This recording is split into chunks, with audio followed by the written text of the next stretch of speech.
Hey everyone, it's Tony D with another video about socialism. Look, I keep trying to tell you Bernie guys, socialism doesn't work. And you keep telling me, well, it's not socialism, it's something else.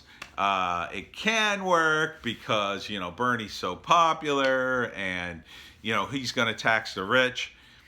Again, look at the countries who've tried this. Look at France. France is pretty socialist when you get right down to it. They instituted a lot of taxes on their rich people. And the year they announced it, 10,000 millionaires moved out of France. Okay? So 10,000, they all had at least $1 million. So let's do the math there. So if you had, that would be 10,000. If you had $1 million each, then you'd add 3 zeros. That would be $1 billion. And then you'd have to add at least another zero. So it would be 10 billion. Is that right? Yeah. So that was $10 billion at minimum left France. Probably more, because they probably were worth more than just $1 million. You're talking about, if you're a multimillionaire, if you're a millionaire, I don't know if you can afford to just leave your country. I guess you could, as long as you lived modestly. Certainly if you're a multimillionaire, you have $4 or $5 million, that's a no-brainer. So really at minimum, I would say it was, somewhere minimum $10 billion left the country, probably upwards of $100 billion. Then the year those laws were enacted, those taxes were enacted, 15,000 more millionaires left France.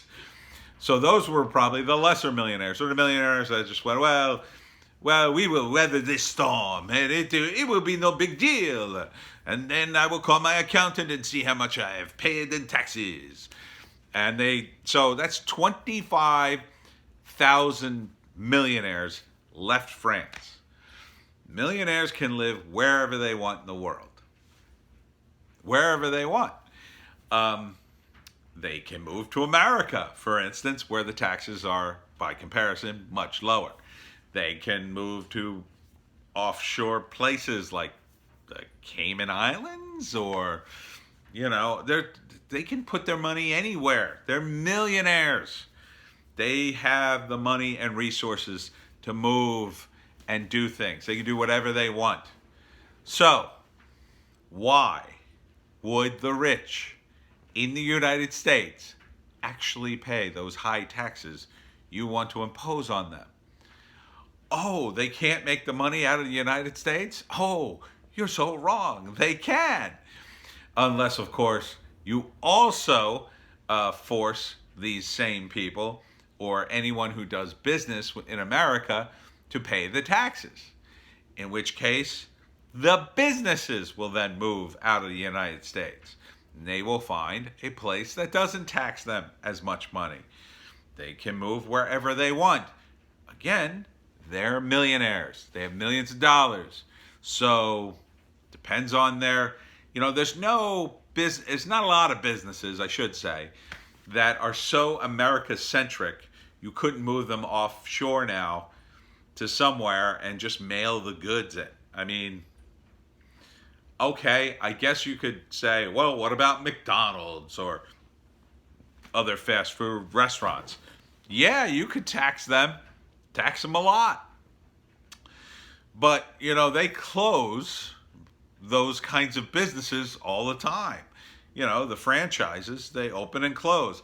And sometimes when you're talking about a franchise, you're not just talking about the millionaires who run the show. You're talking about, middle income people who work there or own the franchise or part of the franchise, or they work for a company that owns a conglomerate of fast food restaurants or whatever.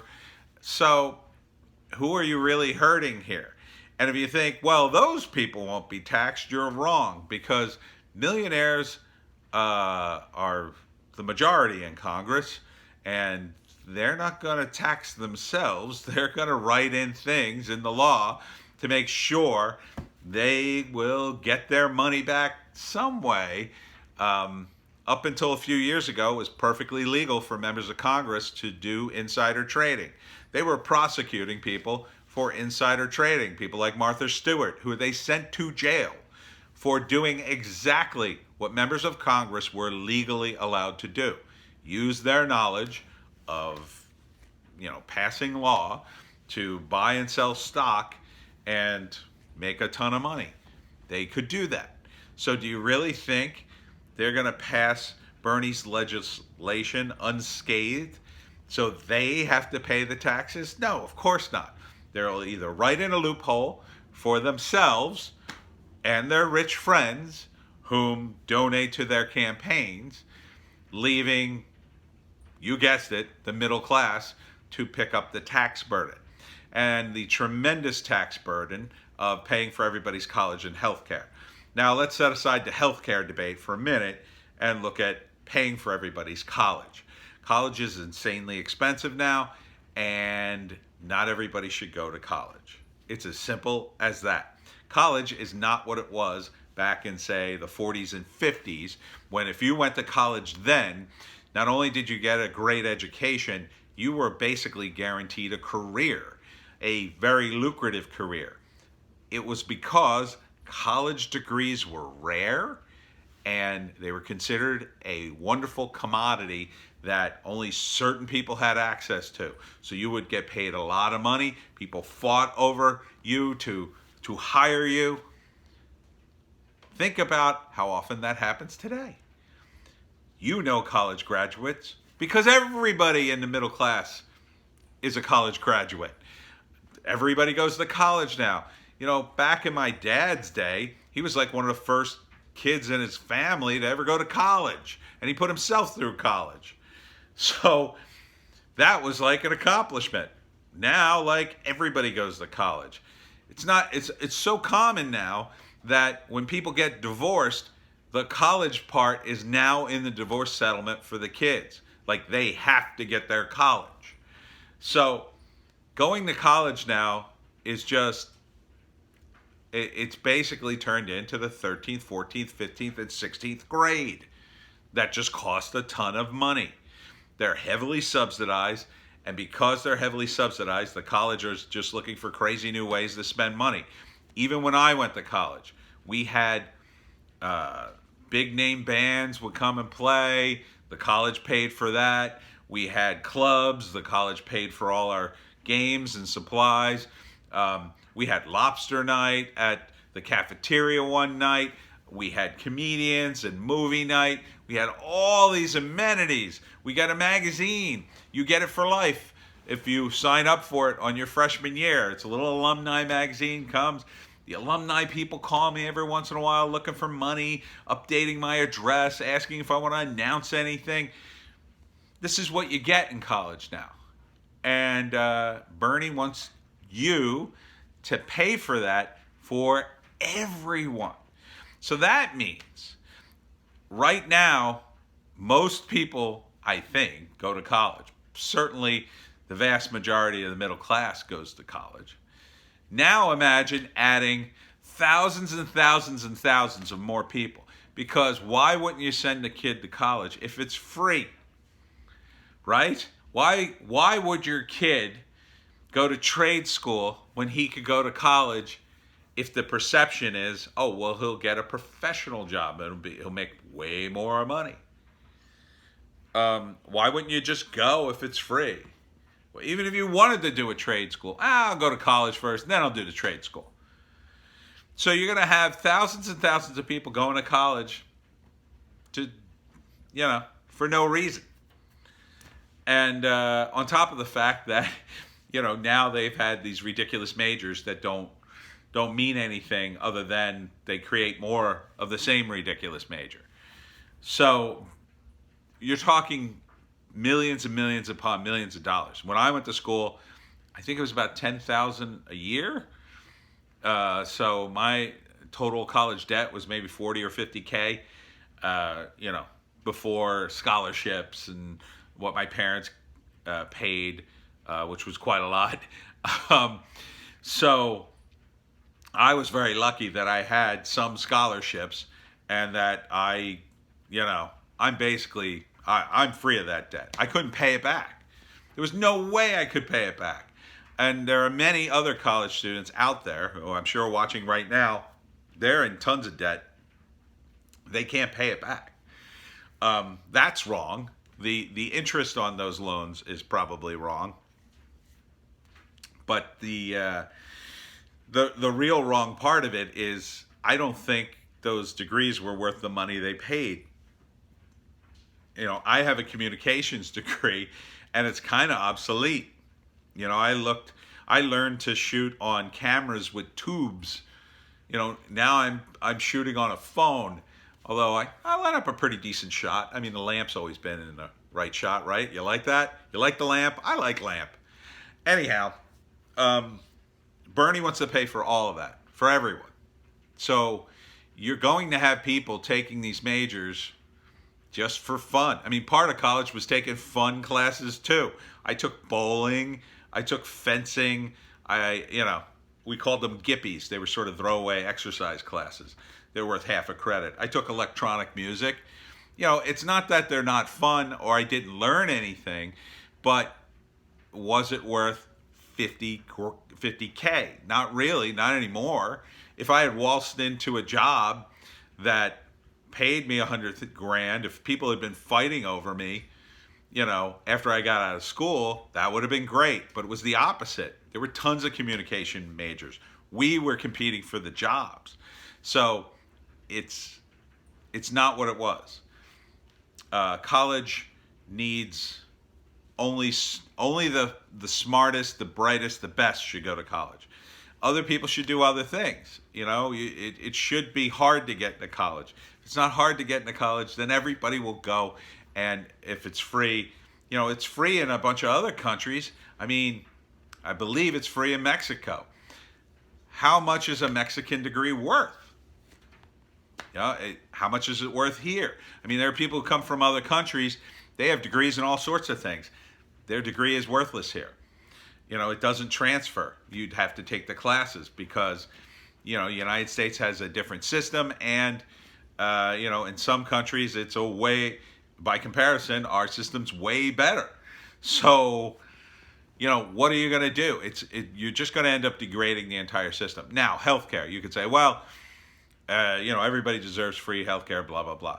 Healthcare is a human right. Healthcare is a human right. Not exactly. Nobody wants you to die. You know, and in case you don't know it, hospitals in the United States legally have to treat you. They can't allow you to die. They have to help you. And because of that rule, if you go into a hospital sometime, you may see some of the homeless people who get brought in there in terrible condition, and you know, because the hospital is obligated to help them if they're brought in there. Yes, some people go into terrible debt over medical things. Sometimes they shouldn't, and sometimes they should. Depends on the situation and what they did. Certainly, there's a lot of bad insurance companies out there that don't really pay for much. That's really more the issue. But you can't expect the members of Congress, many of whom are backed by insurance companies, these billion-dollar insurance companies, you're not going to get them to roll over on them. They get tons of money from them. They got way more money than even Mike Bloomberg. So if Bernie thinks he can do something about that, he's out of his mind. All that's going to happen if he manages to get health care passed is the health insurance companies will say, okay, we'll go along. You just pay us. Just pay us, and we'll do all the math. Don't you worry about it. And that's how we'll go broke, because the insurance companies will screw us. And they will want a regular increase in profit factored into the whole thing. And everybody down the road will also get their chunk of flesh. And, you know, they'll just print money in an attempt to try to pay all the bills, but it'll never be enough. You know, one of the things that happens in the UK, they have a national health system, and they never have enough people. They never have enough doctors and nurses, and they never have enough money. And every year they got to raise it. That's exactly what would happen here. The doctors wouldn't make money anymore. They'd be paid by the government. They would be government employees, and they would get screwed, and it just wouldn't be worth it to become a doctor anymore. It just wouldn't be worth it. And you'd have people going to become doctors who would have no business being doctors, and they would become these, they would crank out doctors from these medical schools, and good luck going to one of them.